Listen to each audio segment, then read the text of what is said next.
Bum bum bum bum bum bum bum bum bum bum bum bum bum bum bum bum bum bum bum. Hey everybody, come on in here. Hello Kate, hello Tyler, hello Jeremy, Sharona, Mike. Get on in here. You know what time it is, and surprisingly, there's a lot of news for this close to Christmas.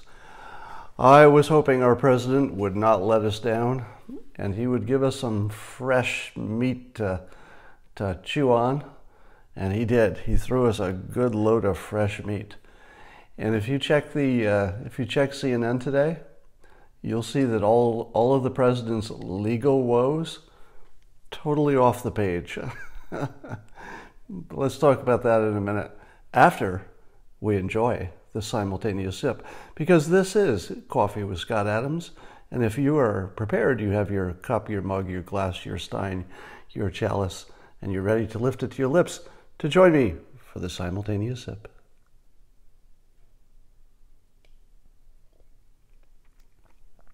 Oh, that's good stuff. So, yeah, lots of stuff going on today.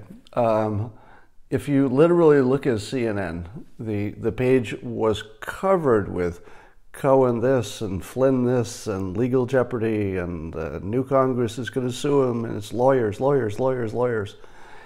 And the president just wiped all of that out of the headlines with one tweet. Maybe we should get out of Syria. Gone. There's no other story today. Now, here's the beauty of the Syria story.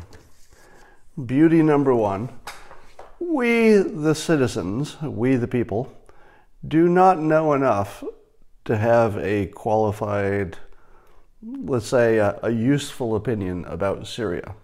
Here are the things that I would want to know in order to have a better sense of whether this is a good idea or a bad idea. And I'll give you some context. Let's say this was a big company. Let's say it was a Fortune 500 company, and the CEO of this company is Donald Trump. And the CEO announces that they're going to make some big change in the company. Doesn't matter what it is. They're going to add a new product, they're going to subtract a product, they're going to move a headquarters, anything big. What percentage of the company, including the people who know the most, the people who are closer to the decision, how many of them support the CEO in any big decision about a Fortune 500 company? What percentage do you think? The people saying 90 and 100%, I don't think you've ever worked at a big company. The people saying 50 and 20 and 40% and 30%, you have worked at a big company. Right. So you're seeing more reasonable estimates coming in. So you could tell the people who have worked at big companies, because the people who are saying that half or fewer are going to support the CEO no matter what. Right. Half or fewer are going to say, yeah, that's a great idea, CEO, and the other half, or maybe more, are going to say, I'm not so sure about this. Our CEO is crazy. He's impulsive. He did not listen to the experts. Why is he not listening to the experts within the company? So the first context you have to know is that the ordinary business of being a CEO is making the hard decisions and having often even the majority of your company tell you it's the wrong decision. So when you see the President Trump, make a decision about Syria, and then you read the news about all of the top-level people who know the most about Syria, and you see them saying, my God, it's a mistake, the first thing you should tell yourself is, that's normal. And it doesn't tell you whether it's a mistake or not. Because here's the other thing you learn from watching CEOs in big businesses. They will make the unpopular decision, and sometimes it works out. More often than not, the problem that everybody sees is not as big as people thought. More often than not, people can just figure it out. So the president brought the idea up about 8 months ago, and everybody said, no, we can't do it that quickly, it's bad. And so the president, like any CEO, said, then do it in 6 months. He waited 8, and now he's saying, all right, I waited, time to do it, and there's still people saying, no, don't do it. Now, who is right? And how would we know? You can listen to lots of experts say it's a bad idea. You can listen to Lindsey Graham say it's a bad idea. But here's the things you don't know. What you don't know is that any of them are playing bad cop. You don't know. Because Lindsey Graham could be playing a role, which is, all right, I'm going to make it look like this is hard for the president to do, and I'm going to oppose him. Because that would give them the greatest leverage in negotiating some kind of a larger thing in the Middle East that I'll talk about in a minute. So you can't necessarily trust that Lindsey Graham is against the president versus pretending to be against the president, because it would be the best thing for him to do. If Graham were working with the president, the best thing for him to do would be to put a strong front of opposing him. Because then it looks like that whatever the president is doing, if he's doing it as part of a larger negotiation, it looks like he's giving up more. That the president is taking more personal political risk because even his own team isn't supporting him here. All right? So you can't rule that out. I'm not saying that's the case. Perfectly reasonable to assume that Lindsey Graham just disagrees. He's kind of a hawk on these places. And they don't want to make the same mistake that they made in Iraq. But the point is, you can't know for sure who's telling the truth and who's playing a role, because this is part of a larger negotiation, and everybody's playing a role. They're not just saying what they believe in every case. The other thing we don't know is, apparently there are only 2,000 American troops in Syria. Do I have that right? How much can you get done with 2,000 troops? How much were they doing? How much of those 2,000 troops done in terms of, let's say, on-the-ground combat in the past 6 months? Now, if they're special forces and they have air support, you can get a lot done, right? 2,000 people with American air support, that's going to take out pretty much any nest of ISIS. You know, it would have to be an enormous force for, you know, those forces not to be able to take them out. But how much have they done for the last 6 months? Have you seen a report, or will you see a report? When you turn on CNN today, will there be a report that says that of our 2,200 people, somebody's saying closer to 5,000, but we'll see. So fact check me on that. But of our, let's say, few thousand, how many of them were fighting troops? And how many of them were support? Because I would imagine that with 2,000 people, there can't be more than 300 who are actually combat? 500 maybe? Somebody help me out if there's anybody who's got a better sense of combat logistics. Is there kind of a 3-to-1 support to 3-to-1, somebody say? 3-to-1 support for the peoples? Yes, maybe there were 300 to 500 actually firing weapons, right? So here's the question. And then of the 300 to 500 who were firing weapons, how many clumps of them were there? You know, how many were a fighting unit that would go out and do a specific mission? Is it 50 in a group? So it's 5 or 10 groups. You know, how big is it? If we don't see that reporting, could you know exactly whether it matters if we leave or not? If you don't see today some kind of report that says how many actual fighters we had and what they actually did for the last 6 months, could you really know how important it is to keep them there versus leaving? Can't really know. So that's the first thing. And I suspect that we will not have good reporting on that. Somebody's saying, what an idiot. I'll get rid of you. All right, so here's a few other things we know or we don't know about Syria. The biggest thing we don't know about Syria is whether this is part of a larger conversation. Is it part of a grand deal for the Middle East? And I'm going to give you the most optimistic point of view. Doesn't mean this is true, but I'm going to paint two pictures, and you tell me if the facts fit picture one or picture two better. Picture one looks like what CNN will report, which, by the way, is hilarious because the president has made MSNBC and CNN and all of the haters, the president has made the Democrats the pro-war party. So he's got all the Democrats, because they have to oppose whatever he does, arguing that we should keep our military in another country.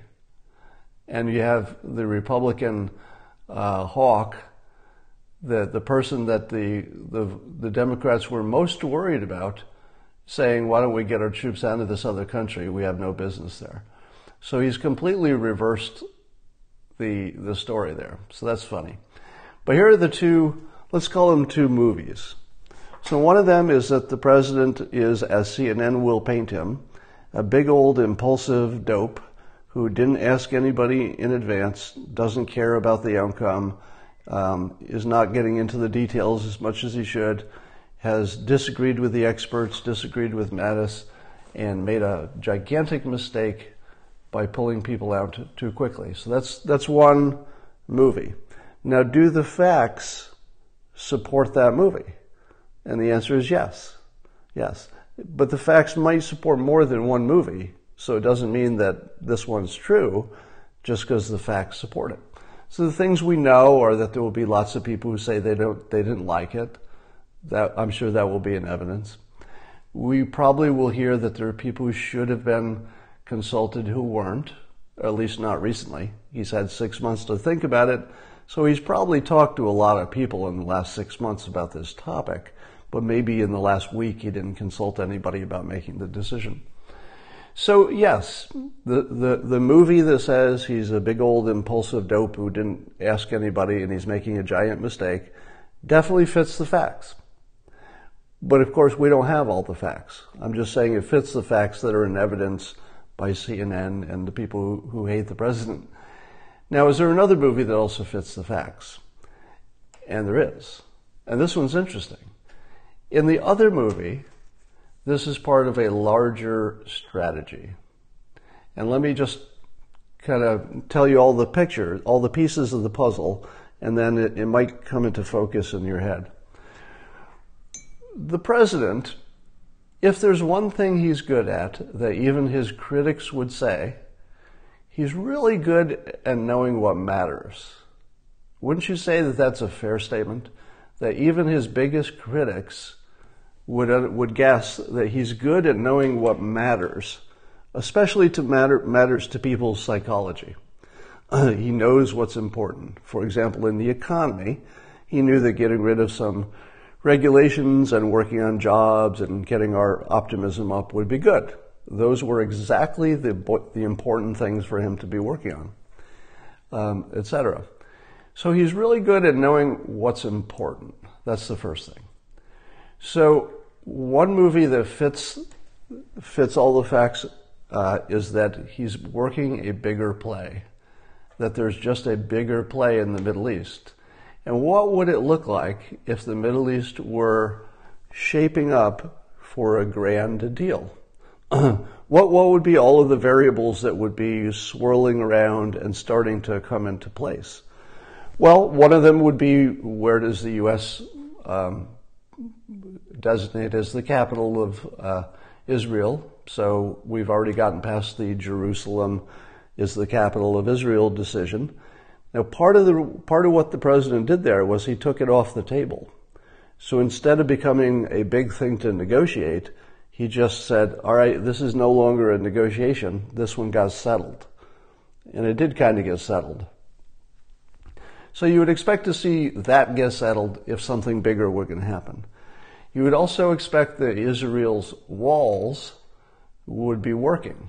In other words, that Israel's strength and fate would be more secure than ever, so that everybody who opposes them would say, there's just no point. No matter what we do to Israel, every year they're stronger. Every year it's harder to attack. Every year we have less chance of winning. And that's the case. The other thing you'd want to see is that some of the Arab countries that are traditionally anti-Israel, whether officially or not officially, would start to move toward Israel and away from the Palestinians and away from Iran. And sure enough, and there may be a factor that the Khashoggi death happened, I think you'll see that Saudi Arabia will be more flexible because they need to kind of do something good. And there was a report that Saudi Arabia might either take a trip to Israel or get closer to recognizing Israel, etc. So you would expect exactly that to be happening if something good was shaping up over there.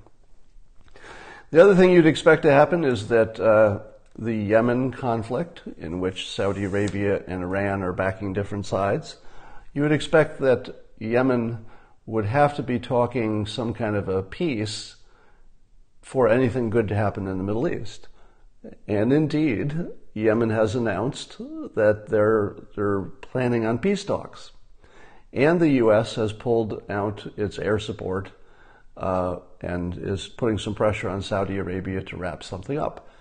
So you would expect to see that happening if there was going to be anything bigger happening in the Middle East. The other thing, and maybe the most important thing, is that you would expect to see Iran either getting flexible or pushed so hard that they will soon have to be flexible. And indeed, we're seeing that.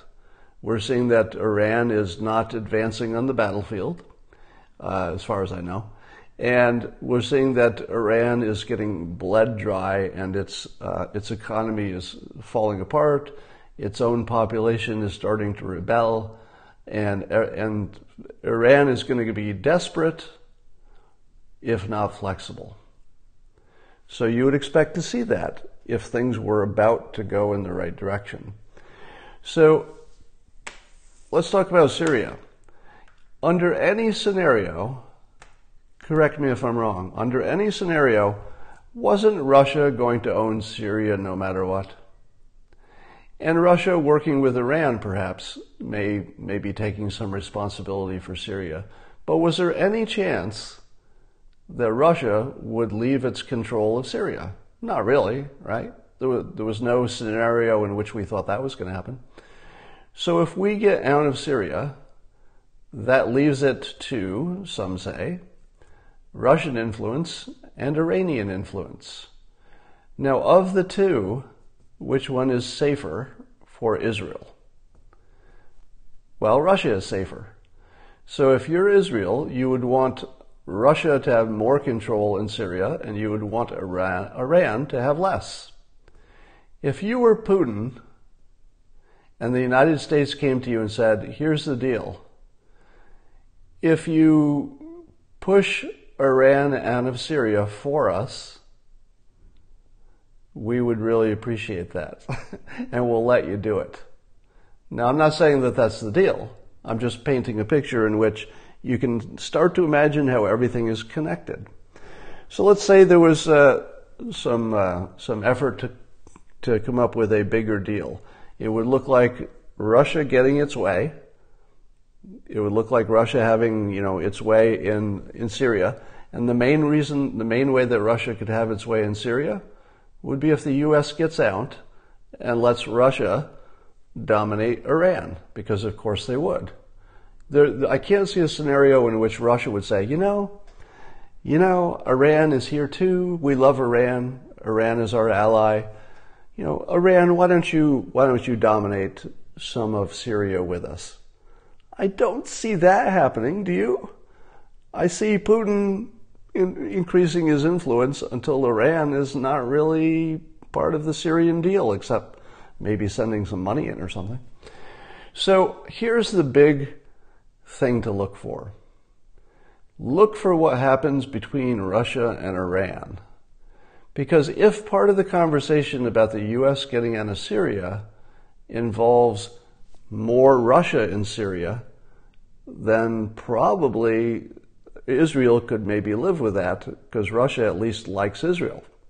They don't seem to have any problem with each other. So I would look for that. And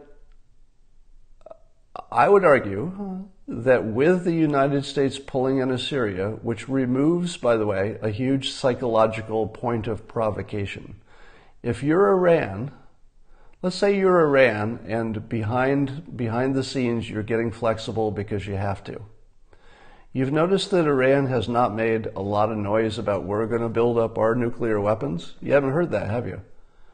Why is it that Iran, who is not shy, is not waving its fist and saying, we're going to build up our nukes because of your economic pressure on us?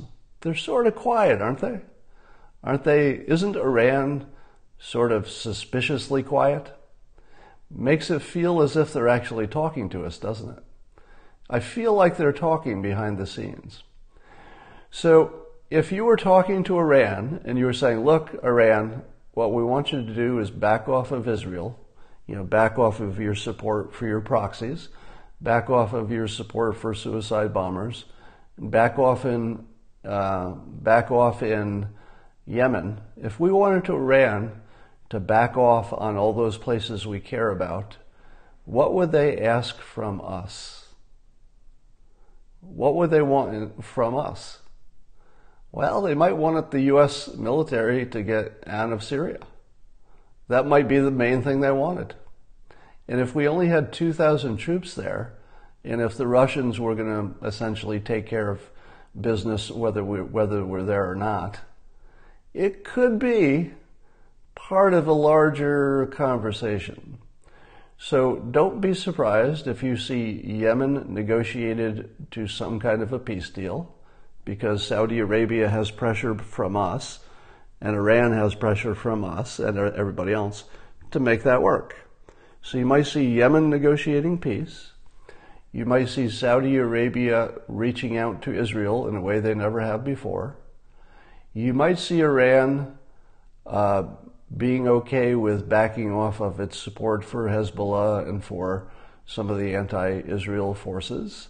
You might see them making a deal to not build nukes so that they could rebuild their economy. And you might see Hamas being isolated by everybody. So you might see Hamas and anybody who is in favor of terrorism over there, you might see them isolated. And it might look like a big old deal. Now I've painted two pictures. One of them imagines that President Trump is a good negotiator and that on his team is Jared Kushner, who has been working behind the scenes for something like a Middle East deal. Now, if I told you that Jared Kushner has been working on something for a long time that was very hard to get, and he's working with President Trump, would you say to yourself, hey, that team can get stuff done? Well, that team is the team that got you prison reform. That seemed nearly impossible before Kushner and Trump teamed up, right? So we know that, Jared plus the president can get stuff done that didn't look like it could be done. We also saw, and I believe this is right, that Jared Kushner was instrumental in negotiating the deal with Mexico and Canada. So the new trade deal. That was probably pretty hard to do.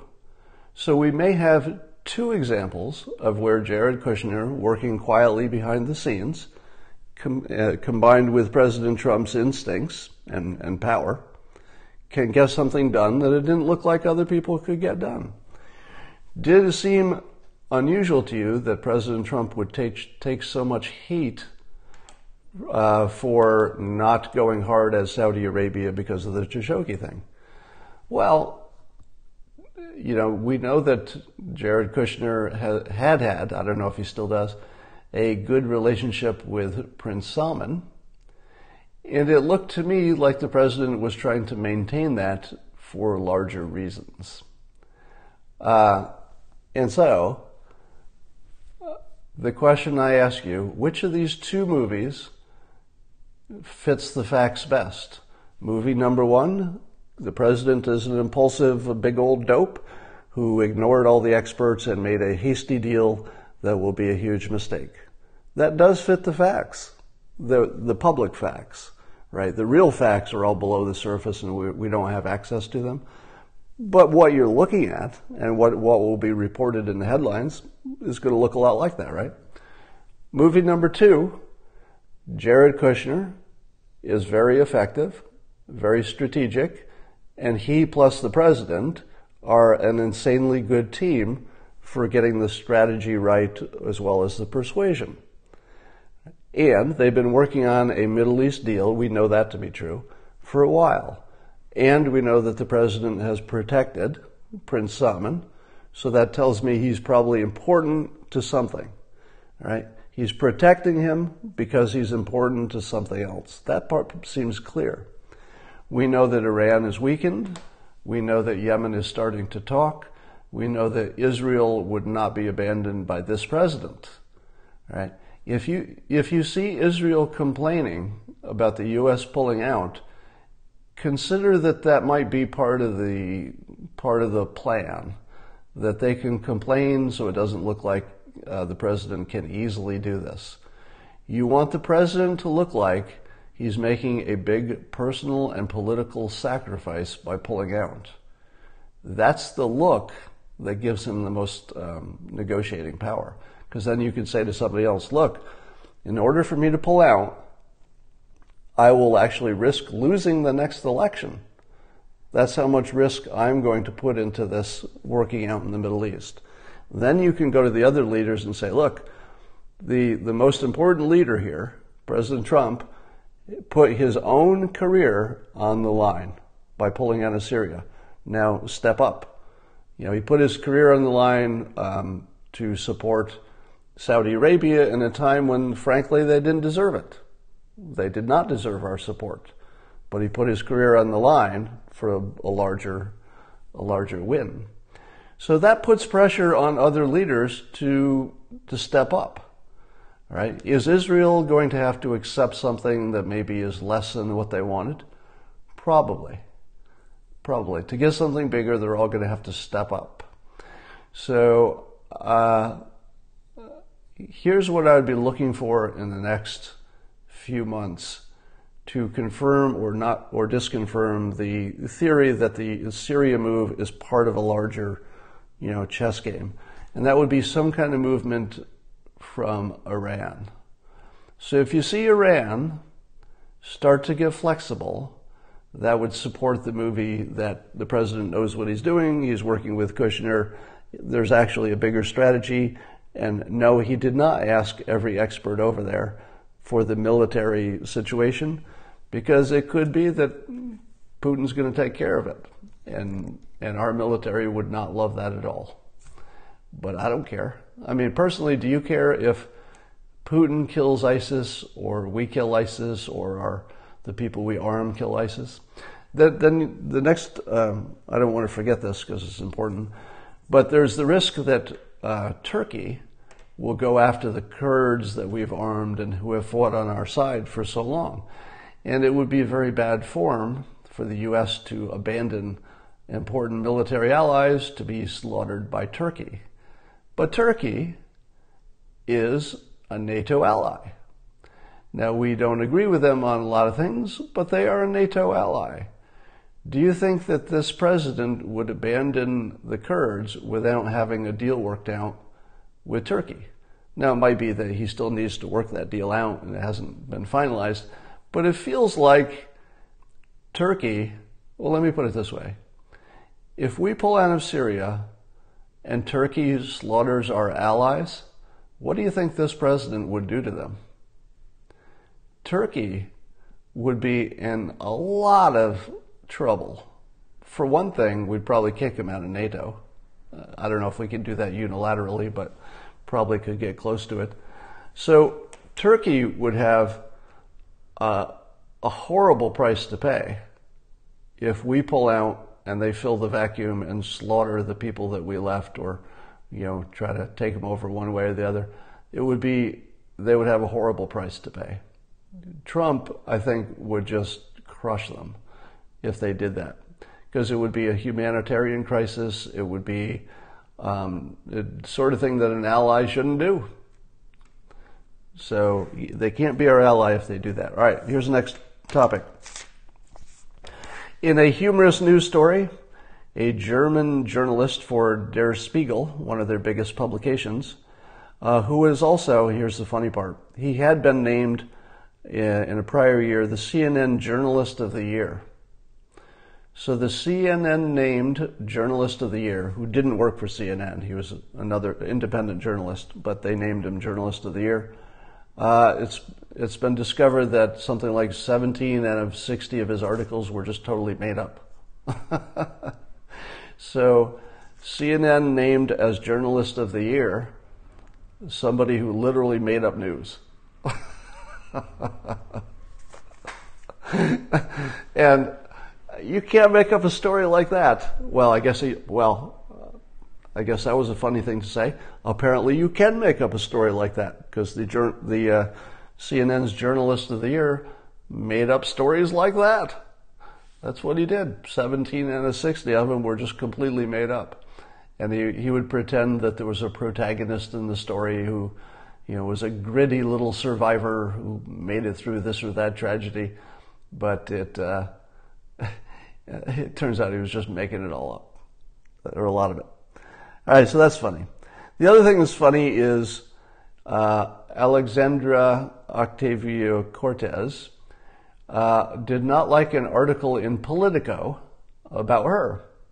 And so she tweeted her criticisms, very sharp criticisms, about the fake news media. She complained that the sources were all secret sources, and she implied that they were inaccurate. Now, here's what's funny about that. Number one, is it fair for her to attack the media for this story? And the answer is, yeah, it's totally fair, right? Is there anybody who disagrees with her for saying that the media is inaccurate and their secret sources are not credible? I think we all agree with that, right?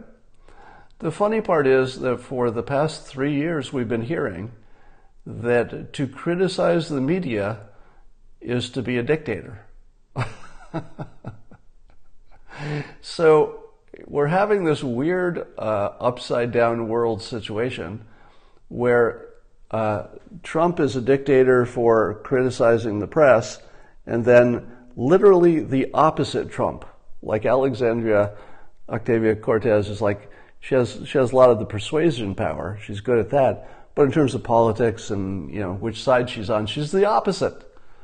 So if criticizing the press makes you simultaneously a dictator, but also the opposite of a dictator, what does that mean about your worldview? Or let me put it in my 2-movie frame. If your movie was that Trump is a dictator, and correct me if I'm wrong, wasn't the number one piece of evidence for Trump being a dictator is that he attacked the media? Am I wrong about that? Fact check me. I believe the number one piece of evidence is that he attacked the media. And I've said there are 2 explanations for that. One of them is that he's a big old dictator who is attacking the media. Because the first thing you do if you're a dictator is attack the media, right? And I do agree that dictators attack the media. So that is a real thing.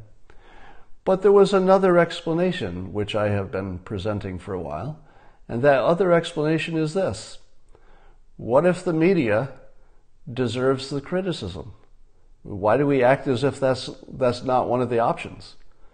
Because if the media is an honest purveyor of news that just makes some mistakes now and then, it would be very inappropriate for the President of the United States to criticize. Likewise, it would be very inappropriate for an elected congressperson, even a freshman, to criticize the press if they were honest brokers of fact, even if they made some mistakes. But I've suggested that our press is nothing like that anymore. It used to be. But today the press is all about clickbait, it's about supporting a side, it's about being on a team. In such a world where the press is really just on a team, they're not really objective reporters of facts anymore. Under that circumstances, is it valid for a sitting president to criticize them? Hell yes! Not only is it valid, it would be a dereliction of duty for the President of the United States to not criticize the media the way it's currently constructed. Their current business model requires them to chase exaggerated stories and to chase rumors and to chase things that don't matter but might make the other team look bad. So for the president to criticize that is the most valid thing I could ever think of. And that is now demonstrated by the fact that AOC, as we call her, Alexandra Ocasio-Cortez, watching her do the same thing for exactly the same reasons validates my movie. My movie said, no, the problem here is not the president criticizing the media. The problem is that the media has never been this bad, at least in our modern times. They've never been this bad, so they do deserve criticism. I am justified. So my movie has proved out. Now let's say you're in the other movie. Let's say you're in the movie that says the president is a big old dictator who can't get anything done, he's incompetent, and he's a racist. So that was the movie that half the country has been under, right? Incompetent, dictator, racist, right? What has happened this week? Well, the racist thing's having a little problem because it turns out that both Democrats and Republicans really, really want strong border control. They want to call it different things, but they're basically in complete agreement. So if you were criticizing the president for wanting strong border control, what happens to your worldview when the Democrats come out and repeatedly say, no, we want strong border control too. We just want a slightly different technology to get there. So doesn't the president is a racist because he wants to be strong on the border kind of go to hell when the Democrats take his exact position? They just differ on the technology. Because it wasn't the technology that made him a racist. There was nobody who said, that president wants strong border control. That part doesn't bother me. The problem is that he would use a wall instead of a fence. It's the wall that makes it racist. Nobody said that. It was always about controlling the border as well as you could was the racist part. So the Democrats have now fully embraced the president's position. They've only disagreed on what to call that thing. Is it a wall? Is it a fence? Or is it, as I call it, a wence? We'll talk about that in a minute. So that story had to be very confusing for the people who said he was a racist when their best piece of evidence for it is the same thing that their team is doing. And nobody can dispute that. Next, we saw prison reform, something that Republicans have stopped forever, but the Trump administration managed to push it through. Even on CNN yesterday, and it was wonderful to watch, actually. I'm watching CNN, and the most anti-Trump pundits, including Bill Bagala, one of the most anti-Trump people in the world, said, let me just say this, I'm paraphrasing him. He said, let me just say this, I'm a huge critic of the president, everybody knows that, but on this one thing, prison reform, the president nailed it. The president gets the credit.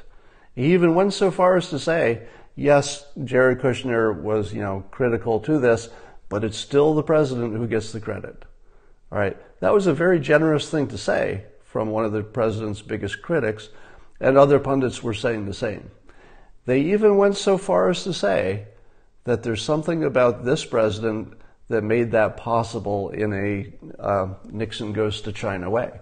Because the president was such a strong on crime personality, it allowed him to negotiate in a way that other Republicans couldn't get away with.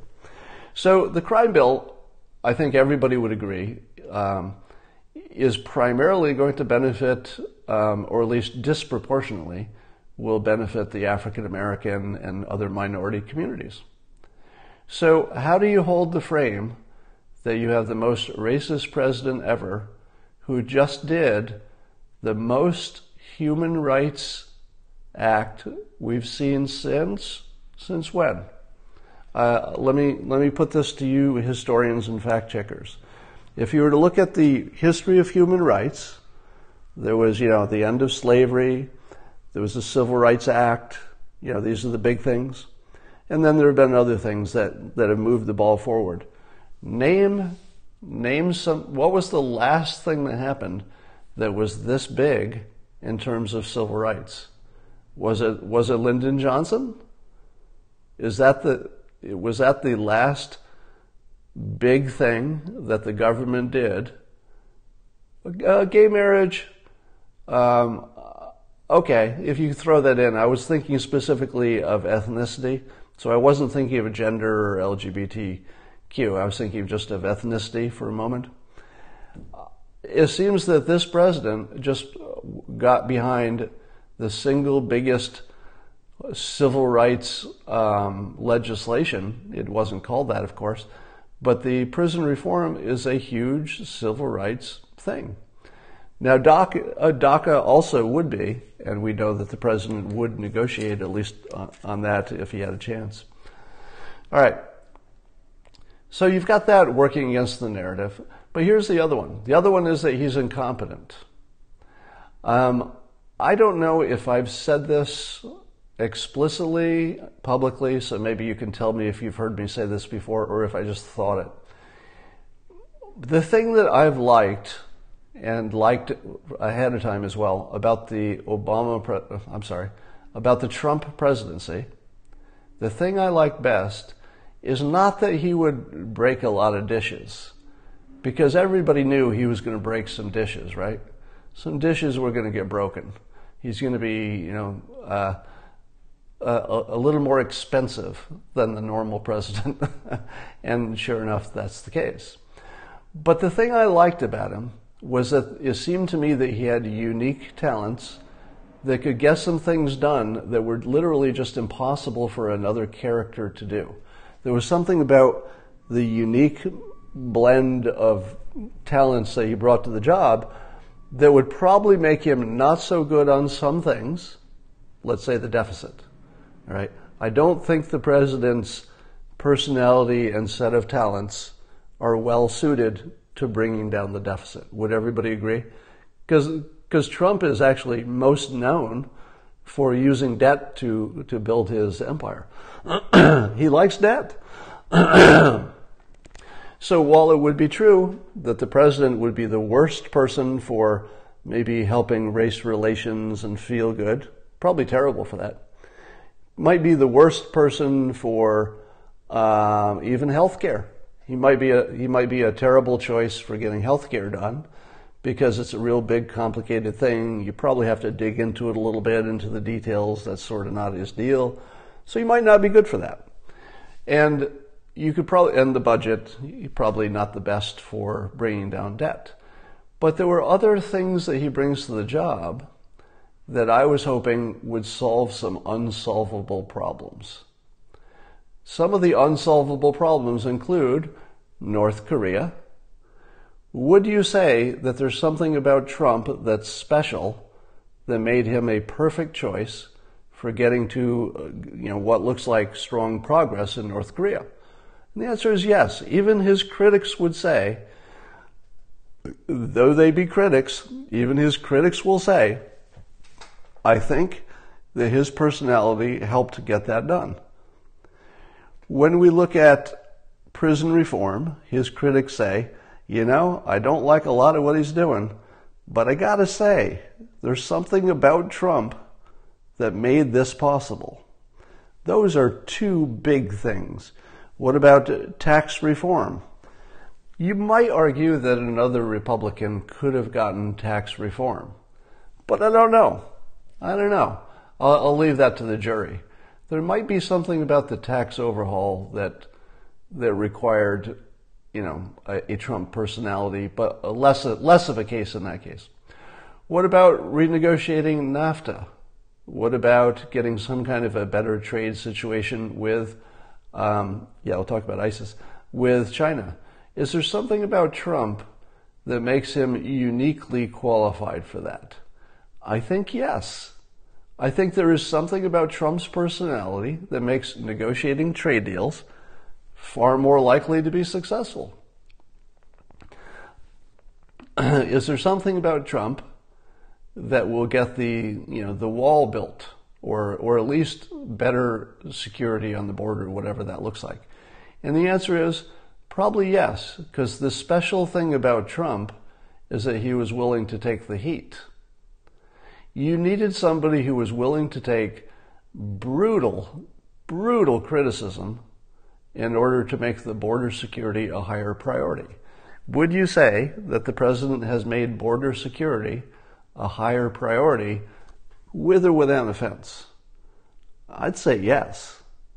I would say that there's something special about this president that allowed border security to be a higher priority and probably will get more money. And it might not be offense, but there's definitely something that looks like progress there, that his personality probably had a lot to do with it, something that wouldn't have necessarily happened under even another Republican. So you look at all these things, and then you look at the Middle East.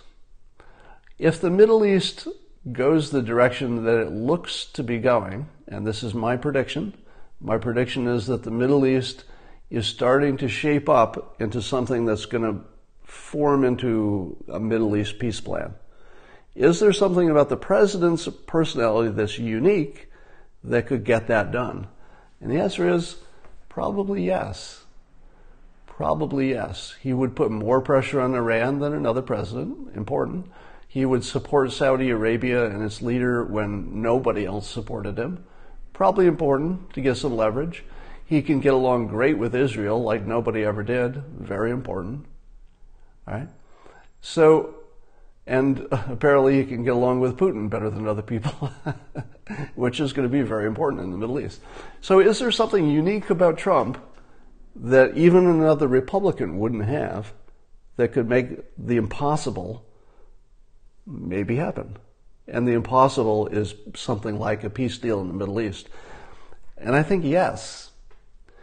So here's a bigger picture that I've made, or a bigger point that I've tried to make a few times, which is that you want the president who can solve the problems that nobody else can solve. Because you know who can solve the small problems? The next president.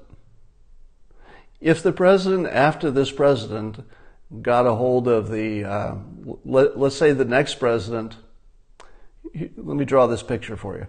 Let's say the president after Trump comes into office and ISIS has been solved. By the way, I forgot to mention that.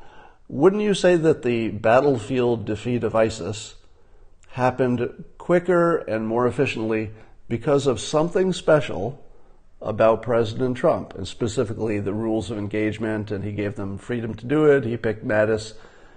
I think you could make that case. I think you could say that his personality was important to ISIS. So let's say the next president comes in. That next president is likely to have the best economy ever, an ISIS that has been largely defeated, a North Korea that's crawling toward peace but moving in that direction, a Middle East that is in a much better shape, trade deals that are already completed and more favorable, and a military that's been built up to be more powerful and more effective, a veterans association that's working better. I'm not sure if it's better enough, but it's working better. If the next president comes into office, what problems will that president have to solve?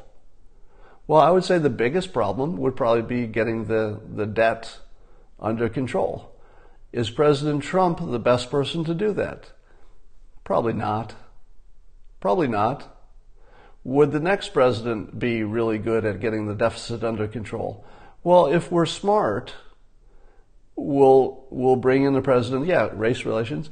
If we're smart, we'll bring in the next president who can do stuff like whatever is left of healthcare, if that needs to be improved, getting the deficit under control, maybe better in race relationships. So we have the option of getting everything we can get in a Trump, accepting that there are going to be some areas where they're just not his strong points by personality, and then you get them with the next president. I would argue that President Obama was very successful. I know you hate this. I know you hate to hear this.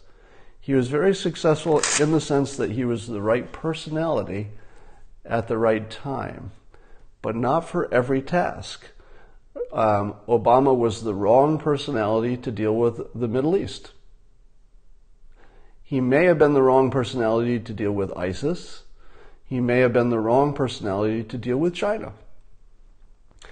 But he might have been exactly the right personality to deal with an economy that was ready to fall off the edge, because he was this calm, cool, lawyer-like guy.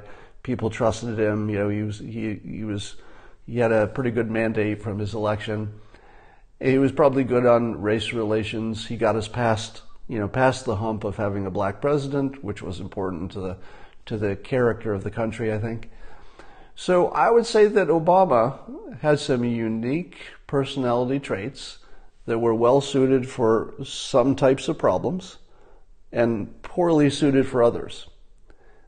President Trump is similar but in reverse, and that Trump is really strong on the things that Obama was weak on and kind of weak on the things that Obama was strong on. I don't know that it's a bad thing that we ping-pong between Democrats and Republicans, and I know you hate that too. But it's probably a good thing that this country likes to try one for a while, say, 8 years is enough of this guy.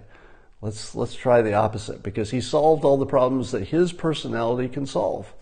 You need a different personality for the next problems. All right.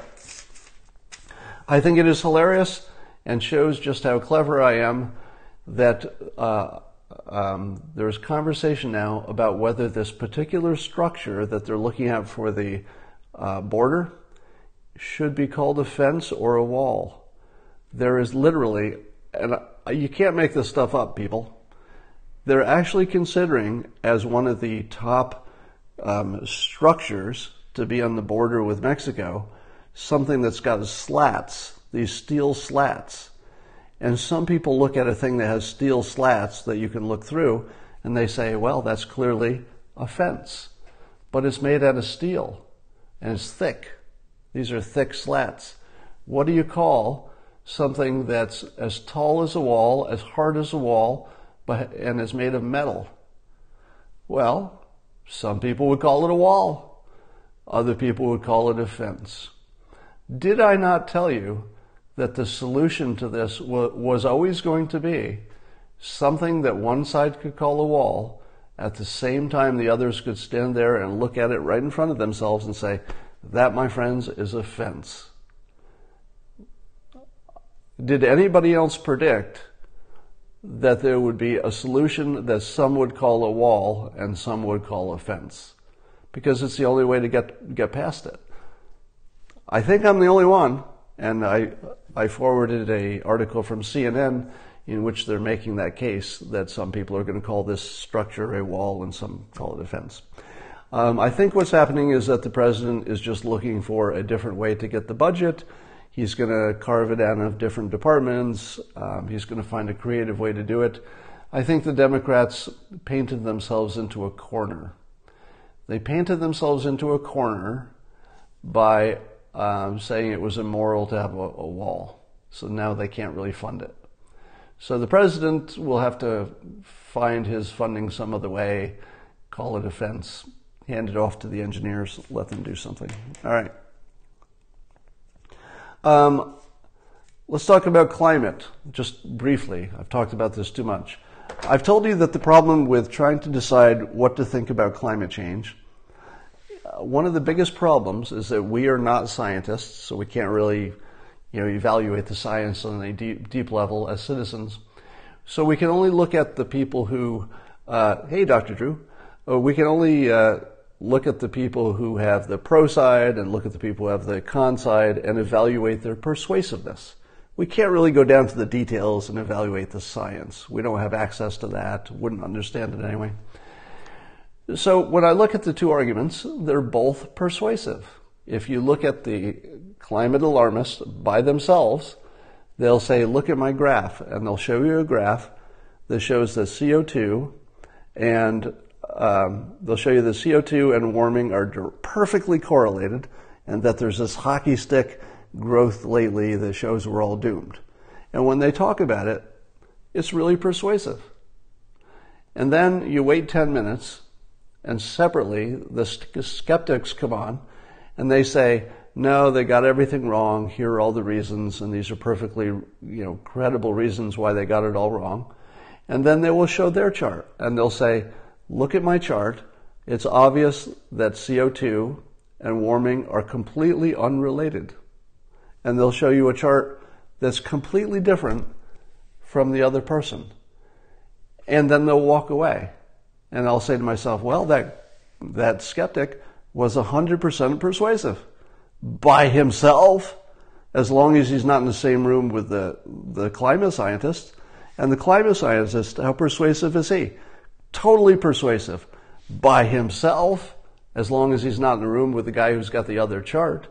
And I'm thinking, the most basic, I want to curse again because this makes me angry, but I'll pull myself back. The most basic thing our government or our news people could do, and neither of them are doing this for you, the most basic thing they could do is to put those two assholes in the same room and put the camera on. That's it. Put those two assholes in the same room and turn the camera on. Because neither of those assholes, neither the climate skeptic with his chart, nor the climate alarmist with his or her chart, neither of those assholes will pretend the other one exists. Put them in the same room. Turn on the camera and say, show me your chart. And they'll hold up their charts and they'll be opposites. And you say, okay, can you defend why your chart doesn't look like the other chart? And make them fight it out.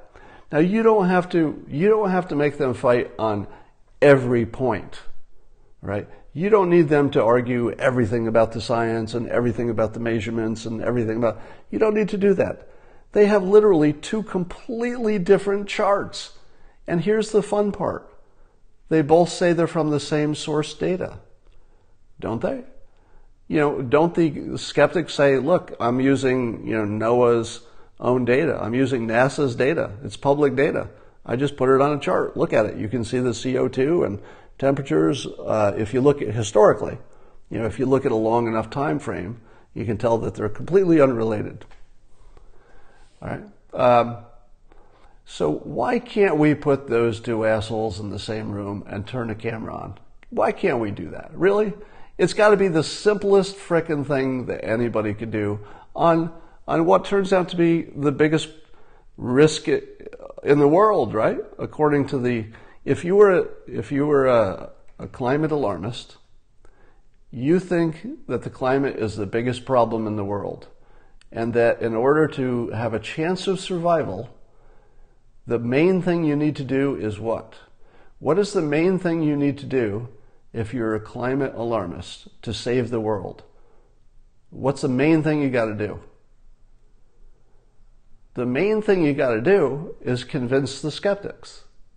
That's your job one, right? You've got to convince them. And in order to do that, you would need to put them in the same room with you so that your data and their data could be hashed out in front of the camera, in front of the public. I do understand why the skeptics can't get in the room with the climate scientists. That I understand. Because they don't get camera time, the climate alarmists don't want to give them, they say, we don't want to justify your wrongness by putting you in the same room and acting like, that you have any credibility. So it makes perfect sense that the skeptics want to be in that room and want to sit next to the climate alarmist and want to have that conversation. So I think it's fair to say that one side wants to be in that room with the other side. The only reason I can think of why that you've never seen that, and by the way, you've never seen that, have you?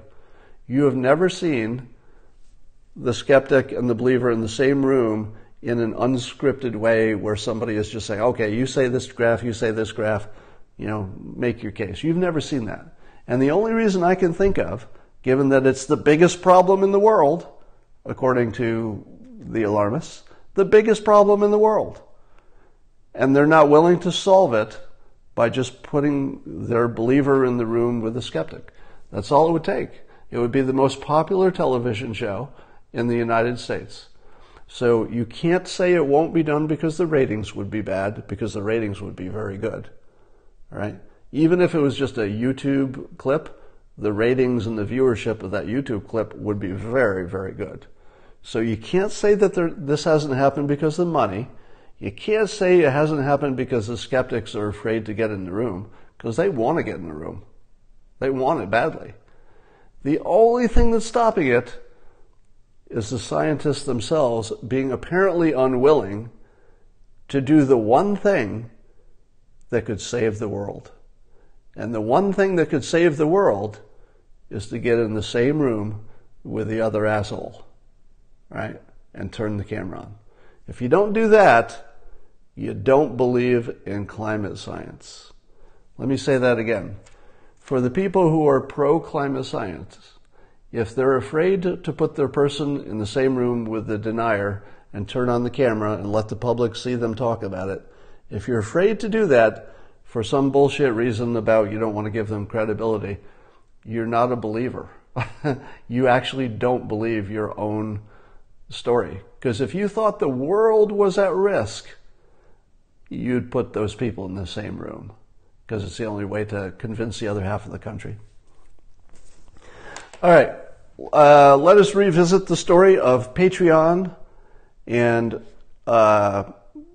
people who are leaving Patreon because Patreon has kicked somebody off the platform. Sargon of Akkad has been kicked off the platform for something he said on a completely different platform a few years ago, and was taken out of context so that his inner thoughts were made to be evil when in fact they were the opposite of evil, according to all evidence in the public eye.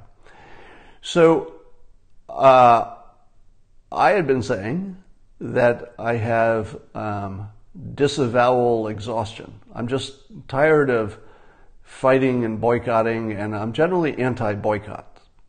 So generally speaking, I oppose boycotts within the United States. I think boycotting another country might be fun and good, but boycotting a company in the United States, man, they'd really have to do something bad, right? My threshold for banning a U.S. company is very high. That said,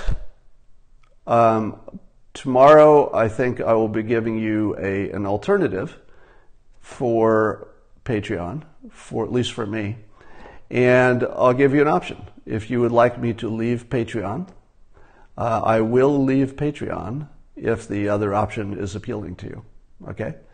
So I will be leaving Patreon if, when I describe the other option, probably tomorrow, if that seems appealing to you, I will abandon Patreon. I do think that, and by the way, a lot of people have been saying to me, Scott, you don't understand the argument. That's never been the problem here. It's not my understanding of the argument. It's my priorities. But the argument is solid, that there's a solid argument that Patreon is acting against their own terms of service and not acting in good faith. So if Patreon is not acting in good faith, and by the way, my own Patreon account went down by, I don't know, 20 or 25% this week. So staying on Patreon is no longer viable for me, because the people who would use Patreon and would be the same people who are likely to support me have left in protest. So my income on Patreon went down, I don't know, 20 or 25% this week. And it looks like it's not going to ever go in the other direction.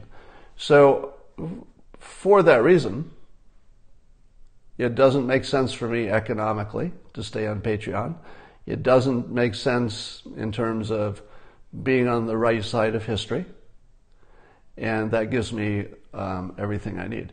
But I'm only going to leave if after I've explained to you an option, if enough people are interested in taking that option. All right. That's like 25 million. Yeah, now. Actually, my Patreon account is very small. It's a few thousand. It's just a few thousand a month. And I use all of that to, pay somebody to prep my videos, to move them to YouTube and put them on podcasts and stuff. So basically, I don't make any money from Patreon. I just pass that along to my assistant.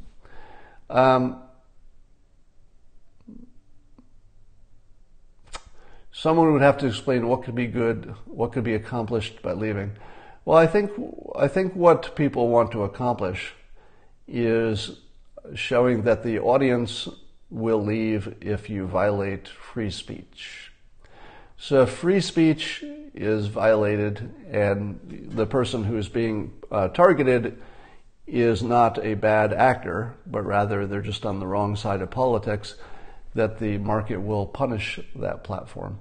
So I think what you're seeing is people punishing Patreon for taking what looks to be a political position to them, as opposed to a principled position.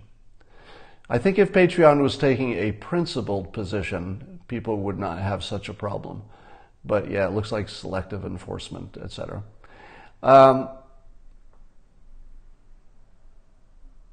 Let's see. Would you accept donations in WEN tokens? The answer is yes, and I'm going to tell you more about that, but let me do that tomorrow. And by the way, wouldn't the perfect situation be that you could, on Patreon, I'll just tease this a little bit. On Patreon, if you donate to a producer, a content producer, usually it's $1 a month. Some people do 5 or 10, but most people are doing $1 a month. And your dollar just goes to the, some of it goes to the bank because it's a credit card. So some of it goes to the bank, some of it goes to Patreon to take their cut, and then most of it goes to the producer. But once you've paid it, that's it, right? Your money just left your wallet and went somewhere else. But if you were to pay someone in utility tokens, for example, if you bought the WEN token at wenhub.com, and you can wait till tomorrow, I'll give you details on that. If you were to pay a producer in utility tokens, there's a non-zero chance that the tokens that you bought would become worth more than what you gave. So tokens are not an investment, so you should not see them as an investment. But nonetheless, it is true that if you own any kind of crypto token, it can go up in value if the demand is high. So if more people wanted to watch me on Periscope and more people wanted to use that mechanism and fewer people wanted to use Patreon, that would cause the first people who bought WEN tokens to have tokens that have greater demand after they own them. And if you already own the tokens and then greater demand comes in after you, the value of your token goes up and there's a market to sell that. So latoken.com is an exchange which handles the WEN. So there is the possibility, and I'll tell you how to do this tomorrow.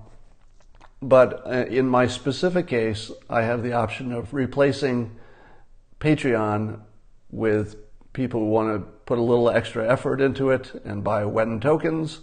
Then nobody takes a cut of that. It goes directly into my startup. My startup can help the world in some ways that I'm going to tell you about tomorrow. We have a big upgrade, by the way. By the way, the Interface by WenHub app has a big upgrade. So if you haven't downloaded the upgrade, do that.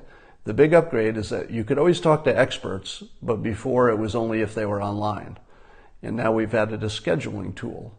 So if there's somebody who you want to talk to, but you'd rather schedule it, or it's the only way you can connect, you can now schedule. Scheduling, by the way, was the first thing our company did. So we just grafted our other core competence onto Interface, and now you can schedule. Are there career counselors on WenHub? On any given day, there's almost one of everything. So if there are not, there should be. So we'll be doing a lot more publicity on WenHub in the coming week. But anyway, I'll tell you more about how to get a hold of the Wen. It's the best way to compensate me if you don't want to use Patreon, and it has a non-zero chance, not a very high chance, but the non-zero chance that the tokens could be worth more than you actually paid. So that would be cool. All right. It's called Interface by WenHub. You can search for it, the app, on both of these stores. I'm going to sign off for now and do some other things, and I will talk to you later.